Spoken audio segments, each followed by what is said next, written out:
So it's midday and you're probably thinking, well, what am I going to do now? Because the light isn't very nice at midday. If you have a look at the shadows, I don't know if you can see the shadows, the sun is directly above us at the moment. So when the sun is directly above us, what it means is that we get big bags under our eyes. So we've got to move our subject or the person that we're photographing to a position where we can avoid that as much as possible. So the best light, as we know, is either first thing in the morning or the last thing at night. But if you've got a family gathering or your kids are doing something important, you still want to be able to take photos of them no matter what time of day that it is. As you can tell, it's really super bright out here at the moment. The sun is blaring down onto us. So this is Molly. Now, if we look at Molly's face at the moment, where she is, you can see that she's got bags here under her eyes, and also we've got a shadow creeping in around here and around here. So if you walk with me around here, as we turn her, that's a lot better. If you can just bring her head down a little bit, and now she's fully covered and she's only got this little bit of sunlight here.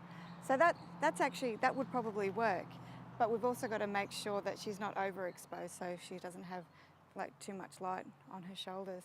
Now if we were to move her over to here into the shade, the biggest mistake I see people make is that they stick their subject in the shade but they put them, say, like that. So they've still got, just move over actually just this way a little bit, they've got dappled light on their face, so they've still got some shadows as well as some highlights.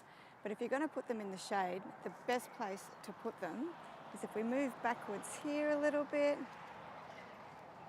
just something like that. So now if you look at Molly's face, she's got beautiful, perfectly exposed skin. There's no really bright spots and there's no shadows. So that's just putting her under the shade of a tree. Some trees are better than others, or you might put them into a building.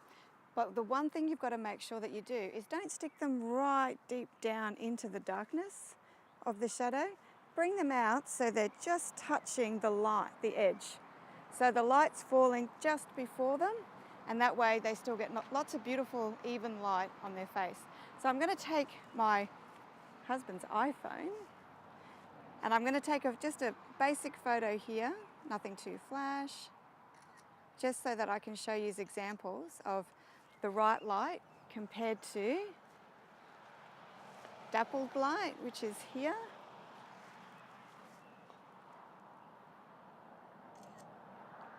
And then we're going to put her back into the full sun.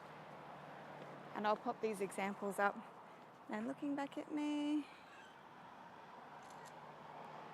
And even if we turn her around to the one that wasn't too bad. Looking at me. So you'll be able to see the difference there. So if you've got any questions at all, feel free to ask me and I'll pop these examples up and we'll go from there.